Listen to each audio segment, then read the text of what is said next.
రాజుగారి గది సైన్మాతోని మన ఓంకార్ అనే వాళ్ళ తమ్ముడు అశ్విన్ బాబు మంచిగా గుర్తింపు సంపాదించుకున్నాడు. ఇక ఆ తర్వాత గత ఏడాది హిడింబా అనే వెరైటీ సైన్మాతో వచ్చి అందరిని ఆకట్టుకున్నాడు.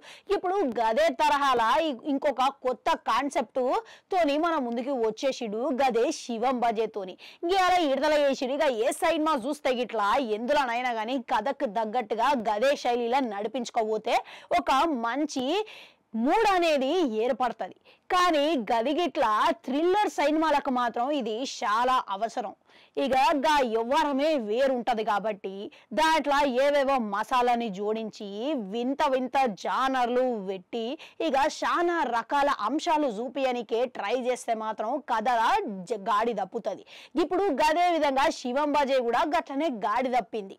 మళ్ళా ఈ సైన్మాల ఒక కొత్త పాయింట్ అయితే చూపించారు. ఇక మొదట్లో పేరింటే మాత్రం అసలు ఏంది ఇది కాంతారా టైప్లా ఏదో ఒక టచ్ ఉన్నదే అని కనబడుతుంది. కానీ గదేది కాకుండా అసలు దానికి దీనికి సంబంధం లేకుండా ఒక కొత్త పాయింట్ జీరో ట్రాన్స్ప్లాంటేషన్ అనే ఒక కొత్త పాయింట్ తోని డైరెక్టర్ అప్సరు మంచిగా కొత్త అనుభూతిని ప్రేక్షకులకి వంచాలని ప్రయత్నం అయితే చేసిండు. గది గిట్లా మెచ్చుకోవాల్సిన విషయమే. మళ్ళా అయితే దాంట్లో ఈడ గాడి తప్పిన విషయం ఏందనంటే ఈయన కథ ఒకటే తీర సెలెక్ట్ చేసుకొని పోతే మాత్రం మంచిగా ఉండదు. కానీ అనేకమైన అంశాలు చూపించడం వల్ల అవసరం లేని అంశాలు లాజిక్ లేనివి కూడా దీంట్లో పెట్టడం వల్ల కథ జరంతా పక్కదారి పట్టినట్టు అయింది.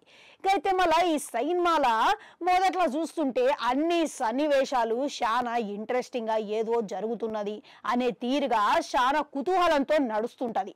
ఇక మొదట్లో ఆ ప్రశ్నలకు చిక్కుముడిలు ఇప్పేటట్టుగా జనాలందరూ ప్రయత్నిస్తుండగా జనంతా పర్వాలేదు అనిపించుకుంటది. ఇక ఆ తర్వాత పోతుంటే హీరో అనవసరమైన ఎలివేషన్లతోని ఫైట్లు పెట్టడం వల్ల చాలా వరకు ఇది అవసరం లేదు అని అనిపిస్తుంది, గందరగోళం సృష్టిస్తుంది. అంతేకాకుండా హీరో హీరోయిన్ మధ్యలో లవ్ ట్రాక్, ఇక అయిపరాది కుళ్ళు జోకులు ఇవన్నీ అసలు అవసరం లేదు. అనేక రకమైన మసాలాలు అయితే జోడించి పెట్టినట్టు కమర్షియల్ సైన్మా తరహాలో ఉన్నట్టు కనబడతాయి. కానీ గీడ అసలు ముచ్చట ఏందనంటే ఈ సైన్మా జానర్ ఏంది థ్రిల్లర్ కాబట్టి థ్రిల్లర్ కి తగ్గ అంశాలు జరంతా మ్యూజిక్ గిట్లా మెల్లగా పోతుంటే ఉత్కంఠంగా పోతుంటే జరంతా ఇంట్రెస్టింగ్ అనేది జనాలలో ఏర్పడుతుంది. కాకపోతే ఇక సౌండింగ్ కూడా బీజిఎం కూడా మ్యూజిక్ చాలా లౌడ్ మ్యూజిక్ పెట్టడంతో చాలా ఇసుకు కొట్టేటట్టు అనిపిస్తుంది. ఇక హీరో అశ్విన్ బాబు యాక్టింగ్ ఇట్లా వస్తే మాత్రం ఆయన నటన దీంట్లో అసలు తుస్సుం అనిపించింది. ఇక గత సైన్మాల ఇడింబల చూస్తే గిట్లా అక్కడక్కడ పర్ఫార్మెన్స్ చేసేటట్టు కనబడ్డది. కానీ దీంట్లో గిట్లా ఏడ నటన అనేది కనపడలేదు. ఇక పిల్లగాడు అందగాడే అయినా సరే కానీ నటన మాత్రం దీంట్లో అంతగా చేయలేదు అని కనబడ్డది. ఇక హీరోయిన్ విషయానికి వస్తే ఆమె గ్లామర్లను ఆమె నటనలు ఏ విధంగా ప్రత్యేకంగా ఆకట్టుకోలేదని కనిపిస్తుంది. ఇక అయిపరాది ఇక ఎప్పుడు చేసే కామెడీయే ఇక చాలా సాధారణంగా ఉన్నట్టే కనబడుతుంది. క్లైమాక్స్ విషయానికి వస్తే కాంతారా టచ్ ఇయ్యనికే ప్రయత్నించారు కానీ పూర్తిగా బెడిసిగొట్టింది. ఇక క్లైమాక్స్ కాంతారనే దించేసినట్టు కనబడ్డది. ఇక ఆ సీన్లు చూస్తే చాలా ఎటకారంగా కనబడతాయి.